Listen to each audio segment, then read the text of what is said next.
Hi అండి, very easy మెథడ్లో blouse cutting నేర్చుకుందాం. ఇది పార్ట్ 2 వీడియో అండి.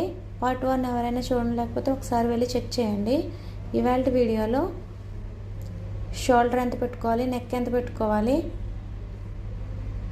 అవి నేర్చుకుందామండి. పార్ట్ 2లో ముందుగా షోల్డరు ఇది 31 ఇంచెస్ వచ్చింది కదండి నడుం లూజు, 5.5 పెట్టుకోవాలి షోల్డర్కి నెక్కి. టోటల్ 5.5 కూడా ఇలా ఎందుకు పెట్టుకోవాలి అని అంటే బ్లౌజ్ కటింగ్ రెండు పద్ధతిలో ఉంటుందండి. అది ఫస్ట్ది చిన్న సైజు బ్లౌజు, రెండవది పెద్ద సైజు బ్లౌజు. ఇది 31 ఇంచెస్ వచ్చింది కదండి బ్లౌజు, 30కి తక్కువ అంటే 30, 29, 28 ఈ సైజు ఉంటే చిన్న సైజు బ్లౌజులు అంటారు.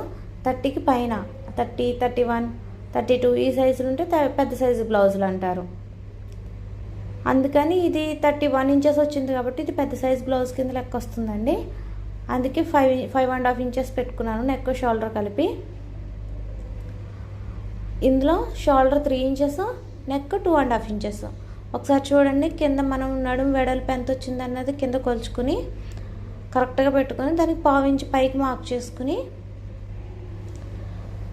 సేమ్ పైన మనం 2.5 ఇంచెస్ తీసుకున్నాం కదండి, కాకపోతే ఇక్కడ కొంచెం బ్రాడ్గా తీసుకుందాం.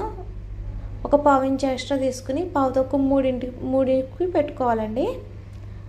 దాని నుంచి పైన మార్క్ చేసుకున్న 2.5కి కలుపుకోవాలి. అది చూడడానికి ఒక బాక్స్లా ఫామ్ అవుతుంది. కరెక్ట్గా కార్నర్లో బాక్స్గా ఫామ్ అయింది కదండి, అక్కడ కార్నర్లో ఒక 1/2 ఇంచ్కి మార్క్ చేసుకుని రౌండ్గా గీసుకోవాలండి నెక్. నా దగ్గర అయితే కర్వ్ స్కేల్ ఉంది కాబట్టి కర్వ్ స్కేల్తో గీస్తున్నాను. కర్వ్ స్కేల్ ఉంటే చాలా ఈజీ అవుతుంది. Thank you for watching. Please subscribe to my channel.